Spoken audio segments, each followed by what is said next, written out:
കണ്ണീർ മനുഷ്യനെ ഖബറിലേക്കും ഒട്ടകത്തെ ചട്ടിയിലേക്കും നയിക്കും. അല്ലാഹുവിന്റെ ഖദറിനെ വിട്ടുകിടക്കുന്ന വല്ലതും ഉണ്ടായിരുന്നുവെങ്കിൽ അത് കണ്ണീരാകുമായിരുന്നു. അസ്സലാമു അലൈക്കും വറഹ്മത്തുള്ളാഹി. എൻ്റെ പേര് സയ്യിദ് ഉമർ അസ്സഖാഫ് അൽ മദനി. പ്രിയപ്പെട്ട കൂട്ടുകാരെ, നമ്മുടെ ജീവിതം വളരെ പെർഫെക്റ്റായി മുന്നോട്ട് പോയിക്കൊണ്ടിരിക്കുന്ന സന്ദർഭത്തിൽ പെട്ടെന്ന് എല്ലാം തകിടം മറിയുന്നു. അതായത് ബിസിനസ് നഷ്ടത്തിലാകുന്നു, നമ്മുടെ ആരോഗ്യം നഷ്ടപ്പെടുന്നു. എന്തിനേറെ പറയുന്നു, വൈദ്യശാസ്ത്രത്തിന് കണ്ടുപിടിക്കാൻ പറ്റാത്ത വിധത്തിലുള്ള രോഗങ്ങൾ നമുക്ക് ബാധിക്കുന്നു. അതുപോലെ വളരെ നല്ല നിലക്ക് ചിരിക്കുകയും കളിക്കുകയൊക്കെ ചെയ്തുകൊണ്ടിരുന്ന നമ്മുടെ കുഞ്ഞുങ്ങൾ നിർത്താതെ കരയാൻ തുടങ്ങുന്നു. ഇങ്ങനെ നമ്മുടെ ജീവിതത്തിൽ പല വിഷമങ്ങളും നമുക്ക് പെട്ടെന്ന് അനുഭവപ്പെടാറുണ്ട്. പലപ്പോഴും ഇതിനെ നമ്മൾ ബാഡ് ലക്ക് എന്ന് പറയാറുണ്ട്. പക്ഷേ ഇസ്ലാമികമായ പ്രമാണങ്ങളുടെ വെളിച്ചത്തിൽ ഇതിന്റെ പിന്നിൽ വലിയൊരു ആത്മീയമായ യാഥാർത്ഥ്യമുണ്ട്. അതിനെയാണ് നമ്മൾ അൽ ഐൻ, അതായത് കണ്ണീര് ബാധിക്കുക എന്ന് പറയുന്നത്. ഒരു റുഖിയ ഹീലർ എന്ന നിലയിൽ നിരന്തരമായി കണ്ടുകൊണ്ടിരിക്കുന്ന ഒരു പ്രതിഭാസമാണ് ഈ പ്രശ്നം. അന്ധവിശ്വാസങ്ങളുടെ കെട്ടുകഥകൾ മാറ്റി നിർത്തി വിശുദ്ധ ഖുർആനും സ്വഹീഹായ ഹദീസും അടിസ്ഥാനപ്പെടുത്തി കണ്ണീർ എന്താണ് എന്ന് വളരെ വിശദമായി ഞാൻ ഈ എപ്പിസോഡിൽ സംസാരിക്കുന്നു. വീഡിയോയുടെ അവസാനം വരെ നിങ്ങൾ കേൾക്കുക. ആദ്യമായി കണ്ണീർ എന്താണ് എന്ന് നമുക്ക് ഇസ്ലാമിക പണ്ഡിതന്മാരുടെ ഗ്രന്ഥങ്ങളിൽ നിന്ന് മനസ്സിലാക്കാം. ഇമാം ഇബ്നു ഹജർ അസ്ഖലാനി തന്റെ ഫത്ഹുൽ ബാരിയിൽ ഇങ്ങനെ വിവരിക്കുന്നു: കണ്ണീർ എന്നത് നോക്കുന്ന ആളുടെ കണ്ണിൽ നിന്ന് നേരിട്ട് പോകുന്ന ഒന്നല്ല, മറിച്ച് നോക്കുന്ന നിമിഷം അല്ലാഹുവിന്റെ തീരുമാനം കൊണ്ട് ആർക്കാണോ കണ്ണീരേൽക്കുന്നത്, അതായത് ആരെയാണോ നോക്കുന്നത് ആ വ്യക്തിയിലോ അല്ലെങ്കിൽ എന്തിലാണോ നോക്കുന്നത് ആ വസ്തുവിലോ ദോഷം ഉണ്ടാവുക, ബുദ്ധിമുട്ടുണ്ടാവുക എന്നതിനെയാണ് കണ്ണീർ എന്ന് വ്യക്തമാക്കുന്നത്. അതായത് ഒരു വ്യക്തി മറ്റൊരാളുടെ സൗന്ദര്യത്തിലോ സമ്പത്തിലോ കഴിവിലോ അത്ഭുതപ്പെടുകയോ അസൂയപ്പെടുകയോ ചെയ്യുമ്പോൾ ആ നോട്ടത്തിലൂടെ ഇരയുടെ ശരീരത്തിലേക്ക് ഒരു ആത്മീയ തരംഗം, അതായത് സ്പിരിച്വൽ വേവ് പ്രവേശിക്കുകയും അത് അവരുടെ ശാരീരിക മാനസിക പ്രതിരോധ കോട്ടയെ തകർക്കുകയും ചെയ്യുന്നു. ഇതിനെയാണ് പണ്ഡിതന്മാർ കണ്ണീർ എന്ന് നമുക്ക് പരിചയപ്പെടുത്തി തരുന്നത്. പലരും ചോദിക്കാറുണ്ട്, ഖുർആനിൽ ഇതിന് വല്ല തെളിവുമുണ്ടോ? തീർച്ചയായും ഉണ്ട്. ഖുർആനിലെ പ്രധാനമായ 2 വചനങ്ങളെ നമുക്ക് പരിശോധിക്കാം. ഒന്നാമത്തെ വചനം സൂറത്തുൽ ഖലമിലെ 51-ാമത്തെ വചനമാണ്. ആ വചനത്തിൽ ഇങ്ങനെ പറയുന്നു: സത്യനിഷേധികൾ ഈ ഉത്ബോധം, അതായത് വിശുദ്ധ ഖുർആൻ കേൾക്കുമ്പോൾ അവരുടെ കണ്ണുകൾ കൊണ്ട് നിങ്ങളെ വീഴ്ത്തിക്കളയാൻ മുതിരുകയാണല്ലോ എന്ന് ഈ വചനത്തിൽ നമുക്ക് വിശുദ്ധ ഖുർആനിൽ അല്ലാഹു റബ്ബ് സുബ്ഹാനഹു വ തആല പറഞ്ഞു തരുന്നു. കണ്ണുകളെ കൊണ്ട് വീഴ്ത്തിക്കളയുക എന്നതുകൊണ്ട് ഉദ്ദേശിക്കുന്നത് മുഫസ്സിരീങ്ങൾ നമുക്ക് ഇങ്ങനെ വിവരിച്ചു തരുന്നു. കണ്ണുകളെ കൊണ്ട് വീഴ്ത്തുക എന്ന് പറഞ്ഞാൽ മക്കയുടെ മുശ്രിക്കീങ്ങൾ നബി സല്ലല്ലാഹു അലൈഹി വസല്ലമ തങ്ങളെ ഐന് കൊണ്ട്, അതായത് കണ്ണീർ കൊണ്ട് ദ്രോഹിക്കാനും ആക്രമിക്കാനും ശല്യപ്പെടുത്താനും ആഗ്രഹിച്ചിരുന്നു എന്നാണ് ഇതിന്റെ അർത്ഥം എന്ന് മുഫസ്സിരീങ്ങൾ നമുക്ക് പറഞ്ഞു തരുന്നുണ്ട്. വിശുദ്ധ ഖുർആനിലെ മറ്റൊരു സ്ഥലത്ത്, അതായത് സൂറത്തു യൂസുഫിലെ വചനം 67 ഇങ്ങനെ കാണാം. അതായത് യഅഖൂബ് നബി അലൈഹിസ്സലാത്തു വസ്സലാം തന്റെ മക്കളെ ഈജിപ്തിലേക്ക് പറഞ്ഞയക്കുമ്പോൾ മക്കളോട് കൊടുത്ത ഒരു ഉപദേശം വിശുദ്ധ ഖുർആനിൽ നമുക്ക് കാണാൻ കഴിയുന്നു.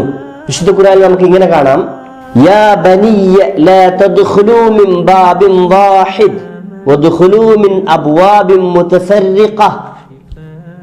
പ്രിയപ്പെട്ട മക്കളെ, നിങ്ങൾ ഒരു വാതിലിലൂടെ എല്ലാ ആളുകളും കടന്നു പോകരുത്, വ്യത്യസ്തമായ വാതിലുകളിലൂടെ വേണം നിങ്ങൾ കടന്നു പോകേണ്ടത് എന്ന് ബഹുമാനപ്പെട്ട യഅഖൂബ് നബി അലൈഹിസ്സലാത്തു വസ്സലാം മക്കളോട് ഉപദേശിച്ച ഒരു ഉപദേശം ഖുർആൻ എടുത്തു പറയുന്നു. ഇതിന്റെ അർത്ഥം ബഹുമാനപ്പെട്ട യഅഖൂബ് നബി അലൈഹിസ്സലാത്തു വസ്സലാമിന്റെ മക്കൾ നല്ല സുന്ദരന്മാരായിരുന്നു, അതോടൊപ്പം നല്ല ആരോഗ്യവാന്മാരും ആയിരുന്നു.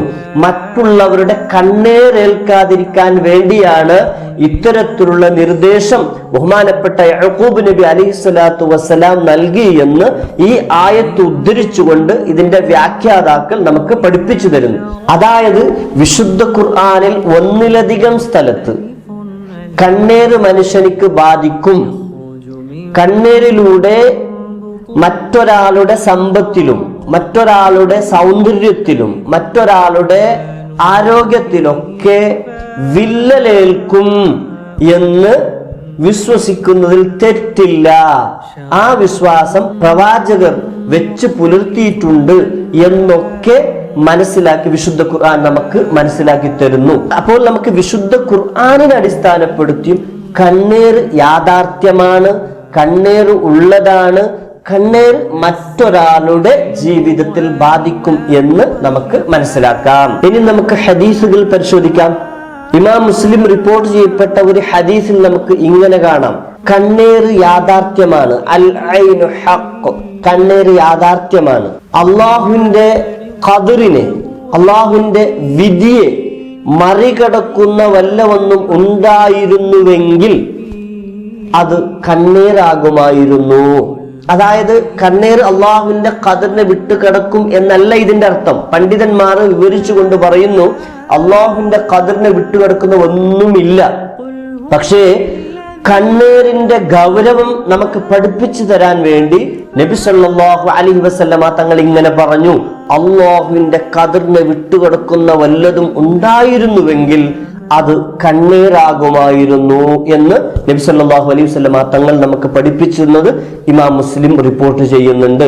അപ്പോൾ ഹദീസിന്റെ അടിസ്ഥാനത്തിൽ നമുക്ക് കണ്ണീർ യാഥാർത്ഥ്യമാണ്, ഉണ്ട്, അത്രയും ഗൗരവമുള്ളതാണ് എന്നാണ് നമുക്ക് ഹദീസ് പഠിപ്പിച്ചു തരുന്നത്. മറ്റൊരു ഹദീസിൽ നമുക്ക് ഇങ്ങനെ കാണാം: കണ്ണീർ മനുഷ്യനെ ഖബറിലേക്കും ഒട്ടകത്തെ ചട്ടിയിലേക്കും നയിക്കും. അതായത് കണ്ണേറ് മൂലം, ഇതിന്റെ അർത്ഥം ഇത്രയാണ്: കണ്ണേറ് മൂലം മനുഷ്യനിക്ക് രോഗമുണ്ടാകും, ആ രോഗം വഴി മനുഷ്യൻ മരണപ്പെടുകയും ചെയ്യും, അതിലൂടെ അവൻ ഖബറിലേക്ക് എത്തും. മൃഗത്തിന് വരെ കണ്ണേറ് ബാധിക്കുമെന്നാണ് ഈ ഹദീസിൽ നമുക്ക് മനസ്സിലാക്കാൻ കഴിയുന്നത്. ഒട്ടകം ചട്ടിയിലേക്ക് എന്ന് പറഞ്ഞാൽ കണ്ണേറ് മുഖേന മൃഗങ്ങൾക്ക് രോഗം ബാധിക്കും. ഉദാഹരണത്തിൽ ഒട്ടകത്തിന് രോഗം ബാധിക്കും. അങ്ങനെ രോഗിയായപ്പോൾ പെട്ടെന്ന് അതിന്റെ ഉടമസ്ഥൻ അതിനെ അറുക്കുകയും അതിനെ മാംസമാക്കി ഭക്ഷണം വെച്ച് കഴിക്കുകയും ചെയ്യും. അതാണ് ഇതുകൊണ്ട് ഉദ്ദേശിക്കുന്നത് എന്ന് പണ്ഡിതന്മാർ നമുക്ക് പറഞ്ഞു തരുന്നുണ്ട്. മനുഷ്യനെ ഖബറിലേക്കും ഒട്ടകത്തെ ചട്ടിയിലേക്കും എന്ന് പറഞ്ഞാൽ മൃഗങ്ങൾക്കും മനുഷ്യർക്കും ഐന് കണ്ണേറ് ബാധിക്കും. അപ്പൊ കണ്ണേറ് എന്ന് പറയുന്നത് നമ്മൾ നിസ്സാരമായി കാണേണ്ടതല്ല. കണ്ണേറ് ഉള്ളതാണ്.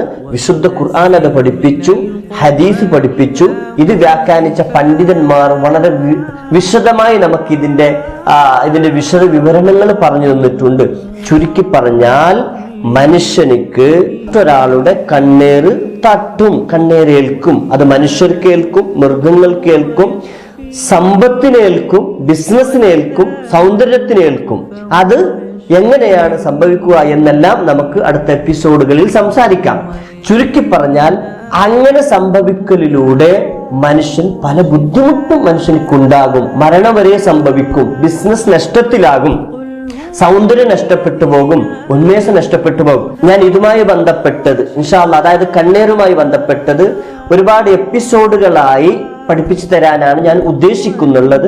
ഇൻഷാ അല്ലാഹ് ഇനി വരുന്ന എപ്പിസോഡുകളിൽ ഈ കണ്ണേറും ഖദറുമായുള്ള എന്താണ് കണ്ണേറും ഖദറും ഇതുമായി ബന്ധപ്പെട്ട് വിശദമായി നമുക്ക് പഠിക്കേണ്ടതുണ്ട്.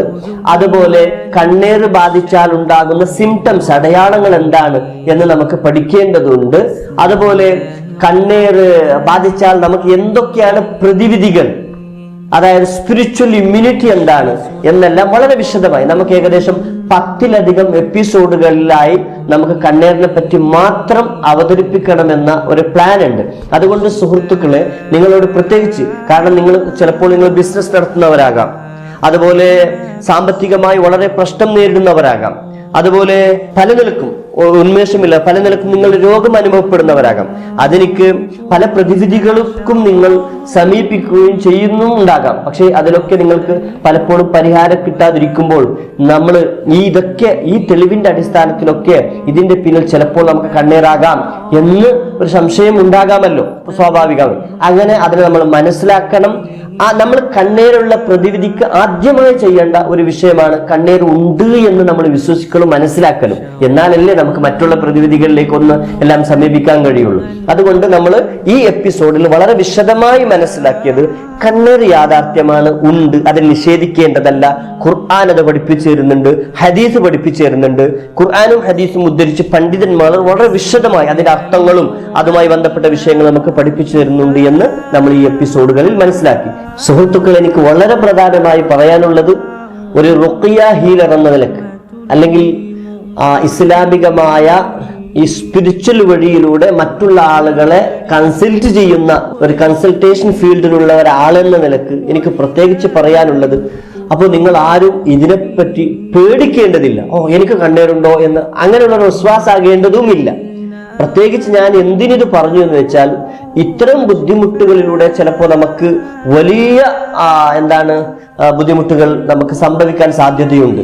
അപ്പൊ അതിന് നമുക്ക് പ്രതിവിധിയുണ്ട്.